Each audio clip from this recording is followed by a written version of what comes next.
C'est beau, monsieur le maire. Merci. Bienvenue tout le monde à cette séance ordinaire du 17 janvier 2022. La séance sera visible sur le web. Bienvenue tout le monde. On y va avec la revue de l'ordre du jour, ouverture de l'Assemblée par M. le maire. 2, revue de l'ordre du jour. 3, déclaration de conflit d'intérêts. 4, adoption des procès-verbaux des assemblées du 13 et 15 décembre 2021 avec dispense de lecture. 5, suivi du procès-verbal ou des procès-verbaux. 6, sollicitation, invitation et adhésion. 7, dépôt de la liste des membres du Conseil ayant complété la formation sur l'éthique et la déontologie. 8, liste des dépenses incompressibles 2022. 9, dépôt de la liste des contrats comportant une dépense de plus de 25 000 et en cumulant les contrats d'au moins 2 000 par contractant pour l'exercice financier 2021. 10, autorisation de facture de 25 000 et plus. 11, demande d'emprunt temporaire de 642 000 et de 843 288 et 60 sous en attente du financement à long terme du règlement 570-2021. 12, adoption du budget 2022 de l'Office municipal d'habitation Maria-Chapdelaine. 13, reddition de compte du PAVEL. 14, adoption du règlement 580-2021 modifiant le règlement dunaire 424-2011. 15, adoption du plan d'urbanisme 582-2021 modifiant le règlement 423-2011.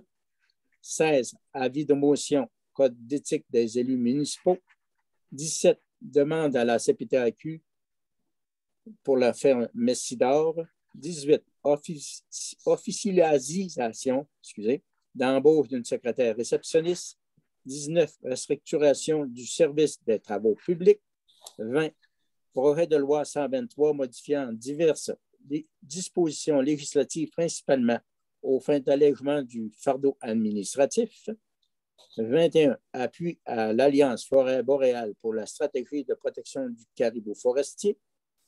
22, correspondance. 23, rapport des élus. 24, on n'a pas de public. 25, avaria. Et 26, prochaine assemblée publique du 14 février 2022. Et en 27, levée de l'Assemblée. Ça me prendra une proposition pour l'adoption de l'ordre du jour, s'il vous plaît. Je propose que l'ordre du jour soit et est accepté tel que présenté et qu'il y ait possibilité d'inscrire de nouveaux items à variage jusqu'à l'écoulement de tous les items du dit ordre du jour. Merci, M. Potvin. Est-ce qu'il y a des déclarations de conflit d'intérêts? Il n'y en a pas. Adoption des procès-verbaux des assemblées du 13 et 14 décembre 2021 avec dispense de lecture. Madame Marilou. Considérant que tous les membres du Conseil de la Ville de Normandin ont préalablement pris connaissance des procès-verbaux des assemblées du 13 et du 15 décembre 2021, et ce, au moins 48 heures avant la tenue de la présente assemblée, en conséquence, je propose que le Conseil de la Ville de Normandin adopte avec dispense de lecture les procès-verbaux des séances du 13 et du 15 décembre 2021, tels que déposés à la présente séance. Merci, Mme Darvaux. Est-ce qu'il y a des suivis aux procès-verbaux, Mme Groslot? À la séance extraordinaire du 13 décembre, on a déposé le budget 2022, donc la présentation, l'explication puis l'adoption, puis on a déposé le budget des activités d'investissement pour 2022, également la présentation, l'explication puis l'adoption. À la séance ordinaire du 13 décembre, donc on a eu le dépôt des rapports d'audit, le dépôt des déclarations des intérêts pécuniaires, dépôt des déclarations des dons et avantages de plus de 200 $, l'approbation des comptes du mois de novembre, l'autorisation de facture de 25 000 et plus. On a fait une demande d'emprunt temporaire de 1 500 000 en attente du financement à long terme de 2-3 règlements. Ensuite, l'adoption du budget 2022 de l'aérodrome Lac-Saint-Jean. Il y a eu l'achat regroupé d'abat-poussière pour l'année 2022, le Fonds de la ruralité, l'ajout d'un projet, une dérogation mineure au 1144 rue Lidoric-Doucette, Ensuite, l'adoption du règlement de remplacement 572-2021 pour modifier le règlement de zonage 424-2011. Il y a eu aussi l'adoption d'un autre règlement 579-2021 qui modifiait le règlement de zonage 424-2011. On a adopté le second projet. Bon, en tout cas, je ne vous ferai pas toute là, la liste. Il y a eu des règlements de zonage, le plan d'urbanisme, donc des modifications là aussi. Il y a eu demande de modification du schéma d'aménagement de la MRC. Il y a eu un avis de motion pour le règlement de taxation 2022, la tarification des services 2022. Il y a eu l'acceptation du transfert de l'entente du promoteur du secteur de la rue Hélène, l'autorisation de signature pour la vente d'un terrain devant le pavillon normandin, l'officialisation d'embauche au poste de préposé à l'entretien à la Chitalour et au centre sportif. Il y a eu l'officialisation d'embauche d'un préposé à la vérification des passeports vaccinaux, le renouvellement de mandat au CCU et le financement du 2 à 1 par le gouvernement du Québec pour assurer un service national. Ensuite, à la séance ordinaire du 15 décembre, dans le fond, il y a toujours sollicitation, invitation, adhésion. Il y a eu l'adoption du règlement 581-2021 pour de taxation 2022. C'est tout, M. le maire. Merci, Mme Groslo. Sur la radio point 6, sollicitation, invitation et adhésion. Mme Beaurivage.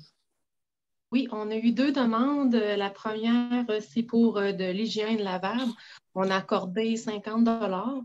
La deuxième demande venait de la Fondation du Centre Maria-Chapdelaine. Dans le fond, ils organisent leur 20e radioton pour la Fondation.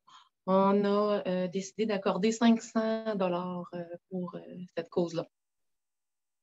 Merci, Mme Beaurivage. Puis concernant le radioton, il n'y a pas de date comme telle de fixée à cause de la pandémie. Il n'y aura pas en plus, il n'y aura pas de radioton comme tel, mais c'est à suivre, à surveiller. Ça rendu au point 7, dépôt de la liste des membres du conseil ayant complété la formation en éthique et déontologie. Mme Groslo. Donc, je confirme, séance tenante, que les membres du conseil municipal suivants ont complété la formation sur le comportement éthique. Donc, M. François Potvin et Mme Isabelle Beaurivage. Formation complète. Merci, Mme Groslo. Bienvenue. Au point 8, on serait rendu au point, la liste des dépenses incompressibles 2022. M. Morancy. Considérant que la Ville doit faire face à des dépenses dites incompressibles au cours de l'année 2022, en conséquence, je propose que le Conseil municipal de la Ville de Normandin autorise les dépenses incompressibles listées ci-dessous. Donc, incompressibles, c'est des dépenses là, qui sont soit font l'objet de contrats ou de différentes ententes. Donc, c'est des choses qu'on doit rencontrer au courant de l'année. Donc, il y a l'allocation de dépenses des élus de 31 620.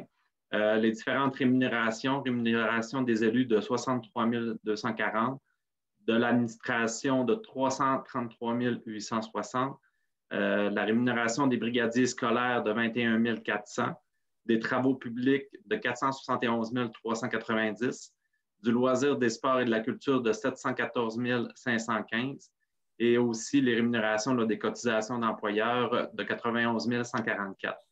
Il y a aussi les assurances dont la quote-part de 547 000, la régie de géants 598 886, le carburant, huile à chauffage et propane de 48 000, les communications, téléphone, Internet de 35 340, la conciergerie de 23 870, le contrat de service et de logiciel informatique de 56 000, la contribution hockey mineur et patinage artistique de 55 000, la contribution CDE de 15 000, la cotisation et abonnement pour un montant de 16 320, le déneigement pour un montant de...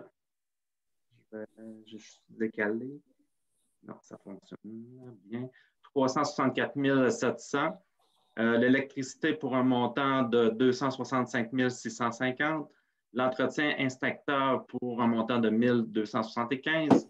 L'entretien du système d'alarme pour un montant de 3 100.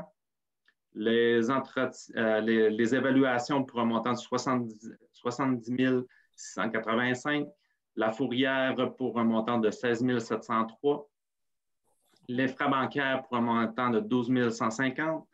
Les frais de pouce pour un montant de 7 750. Les honoraires de la CAO pour un emprunt d'un montant de 29 000.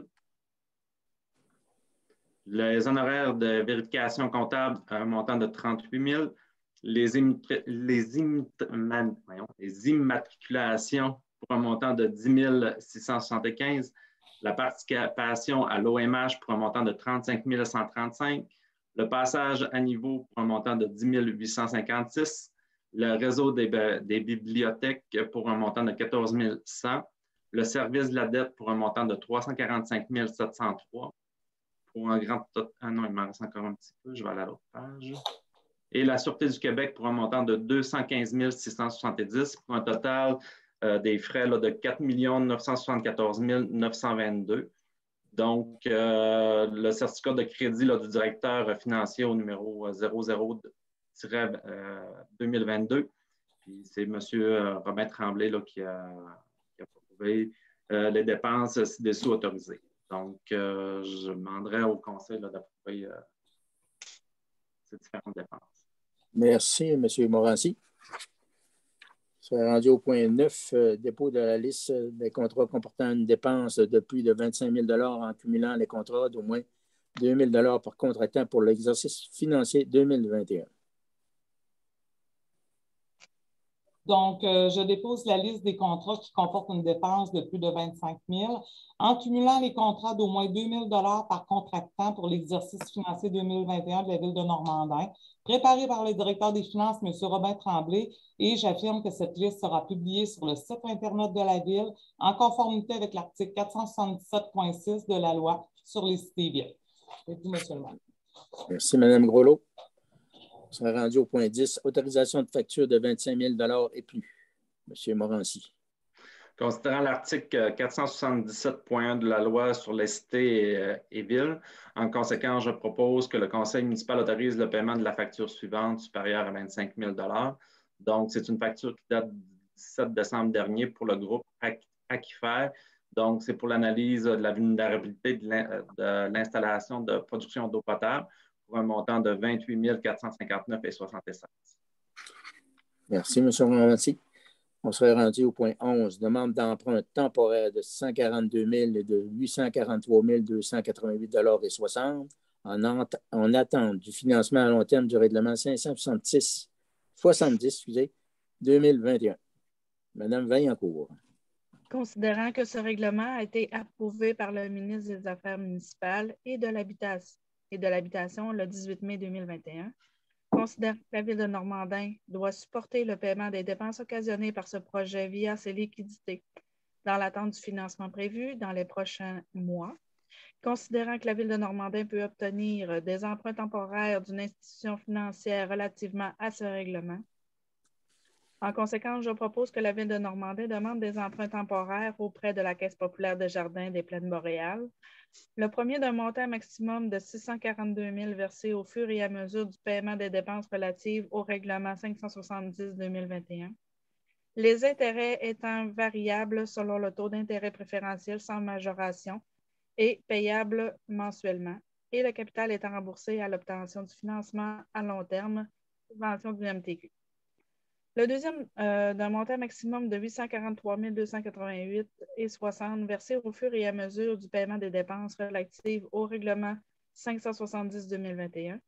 Les intérêts étant variables selon le taux d'intérêt préférentiel sans majoration et payable mensuellement et le capital étant remboursé à l'obtention du financement à long terme, subvention du TACQ, le TEC. Et que le maire et ou la directrice générale et greffière soient autorisés à signer tous les documents inhérents à la réalisation de cette transaction financière. Merci, Mme Vaillancourt. On serait rendu au point 12, l'adoption du budget 2022 de l'OMH Maria-Chapdelaine. Mme Darvaux. Je propose que la Ville de Normandin approuve le budget révisé 2021 de l'Office municipal d'habitation Maria-Chapdelaine pour les ensembles immobiliers numéro 1684 et numéro 2669 situés à Normandin, montrant des revenus de 165 340 et des dépenses de 412 728, résultant en un déficit à répartir de 247 388. Que la Ville de Normandin accepte de concourir au déficit prévu 2021 pour un montant de 24 739, soit la proportion de 10 convenue au protocole d'entente signé avec la Société d'habitation du Québec. que la Ville de Normandin accepte de concourir pour 2021 un montant estimé de 10 351, soit 10 du montant des subventions versées pour le programme de subvention au logement, le PSL, que la Ville de Normandin approuve le budget 2022 de l'Office municipal d'habitation de Maria-Chapdelaine pour les ensembles immobiliers 1684 et 2669 situés à Normandin, montrant des revenus de 179 008 et des dépenses de 404 683 résultant en un déficit à répartir de 225 675. Que la Ville de Normandin accepte de concourir au déficit prévu 2022 pour un montant de 22 568, soit la proportion de 10 convenue au protocole d'entente signé avec la Société d'habitation du Québec. Que la Ville de Normandin accepte de concourir pour 2022 un montant estimé de 10 112 soit 10 du montant des subventions versées pour le programme de subvention au logement, le PSL. En fait, on passe ça, mais ça risque de changer là, parce qu'il fluctue là, avec les nouvelles qu'ils ont. Là, quand les chiffres se concrétisent, ils modifient leur budget en conséquence. Merci, Mme Darvaux. On serait rendu au point 13, reddition de compte du PAVEL. Mme Annie. Entendu que la Ville de Normandin a pris connaissance des modalités d'application du volet projet particulier d'amélioration, le PPA, du programme d'aide à la voirie locale et s'engage à les respecter. Entendu que le réseau routier pour lequel une demande d'aide financière a été octroyée est de compétence municipale est admissible au PAVEL. Entendu que les travaux ont été réalisés dans l'année civile au cours de laquelle le ministre les a autorisés. Entendu que les travaux réalisés ou les frais inéants sont admissibles au PAVEL. Entendu que le formulaire de reddition de compte, le V-0321, a été dûment rempli. Entendu que la transmission et la reddition de compte des projets a été effectuée à la fin de la réalisation des travaux ou au plus tard le 31 décembre de l'année civile, au cours de laquelle le ministre les a autorisés. Entendu que le versement est conditionnel à l'acceptation par le ministre de la reddition de compte relative au projet. Entendu que si la reddition de compte est jugée conforme, le ministre fait un versement aux municipalités en fonction de la liste des travaux qui a été approuvée, sans toutefois excéder le montant maximal de l'aide tel qu'il apparaît à la lettre d'annonce. Entendu que les autres sources de financement des travaux ont été déclarées, en conséquence, je propose que le Conseil municipal de Normandin approuve les dépenses d'un montant de 24 991,75 relatives aux travaux d'amélioration réalisés et aux frais inéants admissibles mentionnés au formulaire V0321, conformément aux exigences du ministère du Transport du Québec, et reconnaît qu'en cas de non-respect de celle-ci, l'aide financière sera résiliée. Merci, Mme Vaillancourt. On serait rendu au point 14, l'adoption du règlement 580-2021 modifiant le règlement de zonage 424-2011. Mme Vaillancourt. Considérant que l'avis de motion du présent règlement a dûment été donné lors de la séance publique du 15 novembre 2021, ainsi que l'adoption du premier projet. Considérant que tous les membres du Conseil municipal ont préalablement reçu une copie du texte du règlement. Considérant que les membres du Conseil présent déclarent l'avoir lu et renoncent à sa lecture. En conséquence, je propose que le Conseil de la Ville de Normandin adopte le règlement 582-2021, modifiant le règlement de zonage 424-2011 afin d'ajuster et de créer plusieurs zones. Créer la zone H1-15 à même une partie de la zone C15 afin d'y permettre des usages résidentiels. Créer la zone CH1-16 à même une partie de la zone C04 afin d'y permettre des usages résidentiels en plus des usages commerciaux. Modifier les limites de la zone H64 afin d'y intégrer l'entièreté de la zone H62. Créer la zone C1-17 à même la partie de la zone A77 afin d'y permettre des usages commerciaux. Donc, c'est quand même pas très évident, là, mais Lynn, je ne sais pas si vous pouvez compléter. J'ai pas toutes là, tu sais, les zones, tu sais, en tête, honnêtement, du 15 novembre. Mais, tu sais, ce que je peux dire, c'est que je sais que, tu sais, il y a comme une partie, comme la zone H115, ben, c'était comme une partie où le bilodeau, tu sais, qu'on voulait rajouter du résidentiel. Là, avant, c'était juste du commercial. C'est celle-là que je me souviens là, par cœur. Après ça, ben, tu sais, souvent, c'est ça, c'est de l'élargissement de zone. Là. Tu sais, on fait juste agrandir un petit peu le périmètre ou des choses comme ça. Là. Donc, c'est pas des choses là, Puis après ça, c'est dans la grille là, de spécification là, tu sais, qu'on change. Là, il y a comme une grille avec des points là, tu sais, qu'on dit, bon, est-ce qu'on permet de l'habitation ou pas, de plus de. Tu sais, donc, c'est toutes ces choses-là. Là. Je ne pourrais pas tout vous donner le détail, Mme Bélan.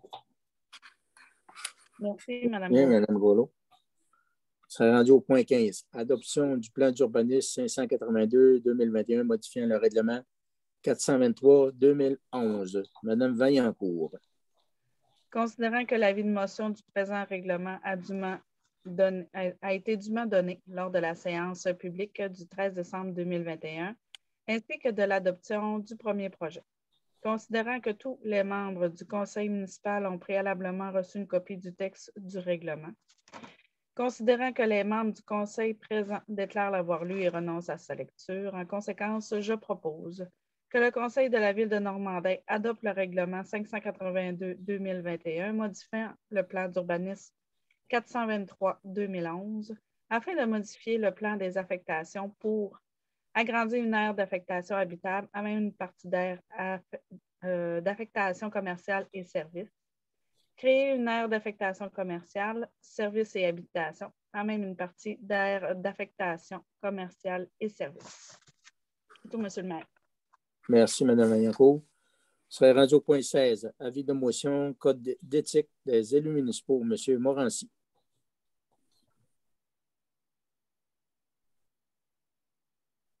Ça va le mieux avec le micro ouvert. Donc, je donne avis de motion à l'effet que sera adopté dans une assemblée subséquente un règlement pour l'adoption d'un code d'éthique et de déontologie des élus révisé tel que prévu par l'article 13 de la loi sur l'éthique et la déontologie en matière municipale. Donc, dans les prochains conseils municipaux, là, on va adopter un nouveau règlement, une modification au règlement. Merci, M. Morancy. Ça est rendu au point 17. Demande à la CPTAQ pour la ferme Messidor. Mme Beaurivage. Considérant que la Ville a reçu une demande d'autorisation concernant les lots 3307-910 et 3307-908, considérant que suite à la rénovation cadastrale, un chemin entre deux propriétaires servant à la ferme a été inclus sur le lot voisin, considérant que les deux propriétaires sont en accord pour faire un échange de superficie afin que la ferme n'ait pas à reconstruire un nouveau chemin sur sa propriété. Considérant que l'utilisation projetée est conforme à la réglementation d'urbanisme et aux objectifs de développement des activités agricoles de la Ville de Normandin. En conséquence, je propose que la Ville de Normandin appuie la demande de 3394-0696 Québec Inc., la ferme Messidor, que copie de la présente résolution soit transmise à la Commission de protection du territoire agricole du Québec. Merci, Mme Beaurivage. Ça est rendu au point 18. Officialisation d'embauche d'une secrétaire réceptionniste. M. Bourgault. Merci beaucoup, M. le maire. Alors, considérant l'affichage d'un poste de secrétaire réceptionniste pour l'Hôtel de Ville et considérant que la candidature de Mme Martine Turcotte répond aux exigences du poste, alors en conséquence, je propose que le conseil municipal entérine l'engagement de Mme Martine Turcotte au poste de secrétaire réceptionniste, le tout selon les avantages et salaires prévus à la Convention collective des employés municipaux de la Ville de Normandin, actuellement en vigueur. Voilà, Merci, M. Bourgault. Je crois que Mme Turcotte a commencé à travailler la semaine passée. 19. Restructuration du service des travaux publics. Mme Vaillancourt. Considérant le départ à la retraite dans quelques mois de l'adjoint aux travaux publics, considérant la pertinence de procéder à la restructuration du service des travaux publics en fonction des changements à venir, considérant que le conseil municipal désire par le fait même abolir le poste d'adjoint aux travaux publics, poste syndiqué, afin de remplacer celui-ci par le poste de directeur adjoint aux travaux publics, poste cadre. Considérant que le directeur des travaux publics actuel occupera la fonction de directeur adjoint aux travaux publics lors de l'embauche du nouveau directeur des travaux publics. En conséquence, je propose que le conseil municipal autorise la directrice générale et greffière, Mme Lynne Groslot, de procéder à l'embauche d'un nouveau directeur des travaux publics, et ce, dès maintenant. Je crois que c'est clair et c'est terminé pour moi, M. le maire. Merci, Mme Vaillancourt. Monsieur le maire, si vous me permettez oui, allez-y, de madame. compléter que, dans le fond, l'affichage va se faire là, au cours là, des prochaines semaines. Là. Donc, on est à finaliser là, le dossier là, pour pouvoir en faire là, la présentation dans les journaux, là, déposer tout ça. Donc, ça va suivre sous peu. Merci. Bienvenue. Je serais rendu au point 20, projet de loi 103, modifiant diverses dispositions législatives principalement aux fins d'allègement du fardeau administratif. Monsieur Potvin. Considérant le projet de loi 103, loi modifiant diverses dispositions législatives principalement aux fins d'allègement du fardeau administratif, actuellement en étude détaillée à la Commission parlementaire de l'économie et du travail de l'Assemblée nationale, considérant que l'article 75 de ce projet de loi modifie l'article 65.1 de la loi sur la protection du territoire et des activités agricoles pour qu'une demande d'exclusion d'un lot de la zone agricole, la démonstration quant à la non-disponibilité d'un espace approprié aux fins visées soit désormais fait au niveau régional et non plus municipal, considérant l'importance d'assurer la pérennité de la zone agricole et le développement de l'activité agricole, considérant que cet objectif d'accroître la production agricole dans un but de développer les régions ne pourra pas se réaliser sans des communautés et des villages viables et en santé, considérant l'impact de cette proposition sur le développement des milieux ruraux où les enjeux d'étalement urbain ne sont pas les mêmes que près des grands centres, considérant que la vitalité des noyaux villageois en milieu rural et en région ne peut être abordée de la même façon que les problématiques de croissance des milieux urbains des grandes agglomérations, considérant que plusieurs villes-centres ont obtenu par le passé des dézonages importants qui ont souvent dépassé leurs besoins réels, ce qui a contribué à la perte de terres agricoles et à l'étalement urbain,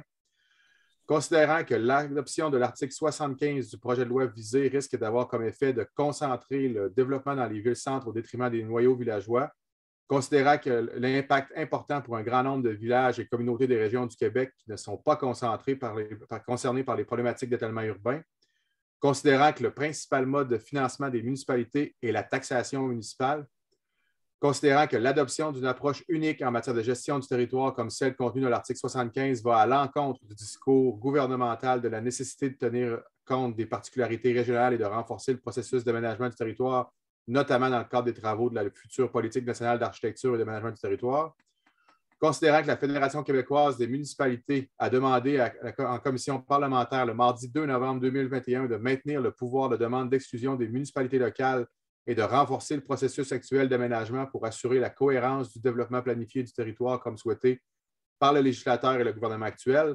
En conséquence, je propose que le Conseil de la municipalité de Normandin demande aux membres de la Commission parlementaire de l'économie et du travail de l'Assemblée nationale et au gouvernement du Québec de retenir les propositions de la Fédération québécoise des municipalités eu égard au projet de la loi 103 afin de permettre aux municipalités de conserver leur pouvoir de demande d'exclusion et que celui-ci soit exercé conformément aux orientations et décisions contenues dans le schéma d'aménagement et de développement révisé de la MRC de Maria-Chapdelaine, que copie de la présente résolution soit transmise aux membres de la Commission parlementaire de l'économie et du travail, à la ministre déléguée à l'économie, au ministre de l'Agriculture, des Pêcheries et de l'Alimentation, à la ministre des Affaires municipales et de l'Habitation et à la FQM. Merci, M. Potvin. Je pense que c'est assez clair là, dans le projet de loi 103 là, qui recouvre plusieurs normes. Là. Il y a cette norme là, qui amenait avant la possibilité aux municipalités que s'il n'y avait pas de terrain ou de situation propice pour le projet de se développer dans leur municipalité, on pouvait faire une demande à la CBTAQ. Maintenant, ils veulent emmener cette facette-là à l'échelle régionale.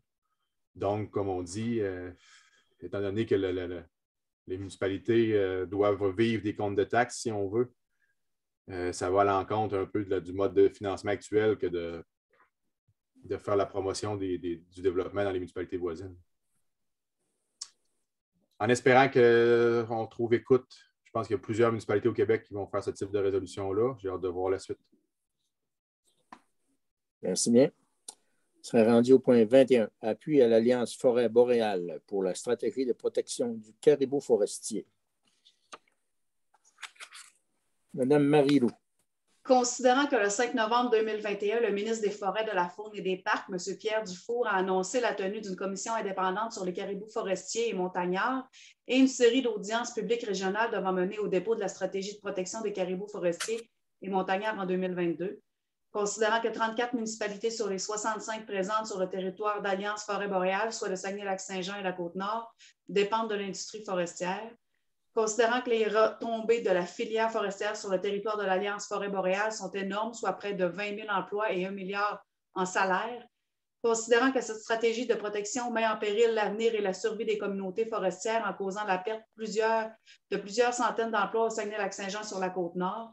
Considérant que le territoire touché par la stratégie de protection du caribou forestier ne concerne que 25 de son aire de répartition, alors qu'aucune intervention de rétablissement n'est prévue au nord de la limite nordique des forêts attribuables, considérant que les changements climatiques ont des impacts sur le caribou forestier et son habitat, considérant que les changements climatiques poussent les espèces fauniques à migrer vers le nord, et ce, plus rapidement que les végétaux, considérant que les changements climatiques modifient les forêts situées au nord de la limite nordique des forêts attribuables pour en faire des habitats propices pour le caribou forestier, considérant que l'aménagement de la forêt boréale et l'utilisation du matériau bois sont les meilleurs moyens dont dispose le Québec pour contribuer à la lutte contre les changements climatiques, considérant que le gouvernement du Québec souhaite accentuer la lutte contre les changements climatiques, mais que cette stratégie de protection restreindra considérablement le territoire destiné à l'aménagement forestier, considérant que les hardes isolées de caribous de Charlevoix, Val-d'Or et de la Gaspésie ont une dynamique de population et un territoire qui leur sont propres,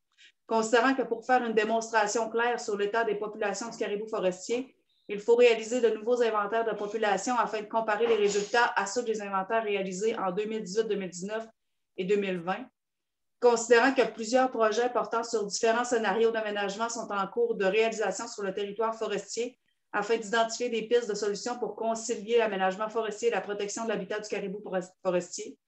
Considérant que la stratégie de protection des caribous forestiers et montagnards aura des impacts importants sur le volume disponible à la récolte, sur les travaux d'aménagement forestier, sur la structure industrielle et entrepreneuriale présente dans les communautés forestières, sur la villégiature du territoire public, sur les activités récréo-touristiques, sur les territoires phoniques structurés et conséquemment sur la vitalité des communautés forestières du territoire d'Alliance Forêt Boréale.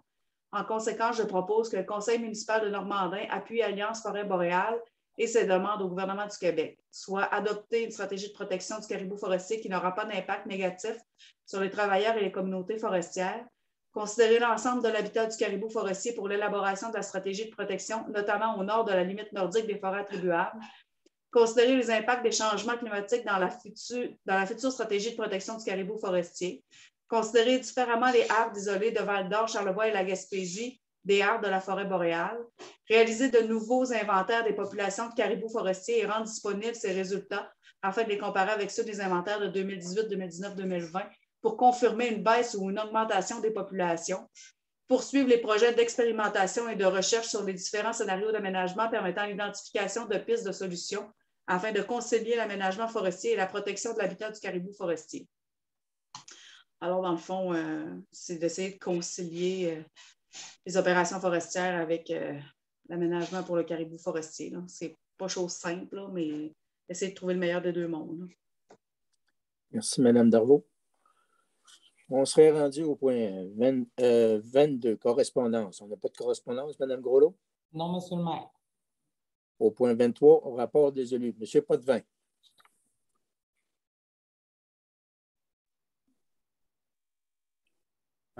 J'ai suivi. Oui, pardon. Allez-y.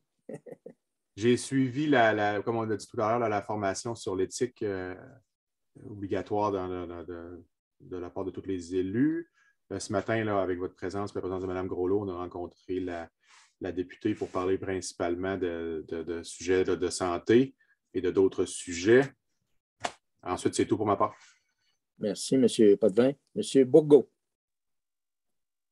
Merci beaucoup, M. le maire. Alors, pour moi, ça a été un peu tranquille. J'ai eu une rencontre du comité de la sécurité publique en décembre et puis, comme l'ensemble de mes collègues, je vais suivre ma formation éthique et déontologique pour ma part le 29 de janvier prochain. Merci. Merci. Merci, M. Bourgault. Mme Marilot. Rien vraiment pour moi, à part des suivis par courriel. Merci. Mme Vaillancourt. La même chose pour moi, des suivis par courriel aussi, rien de spécial.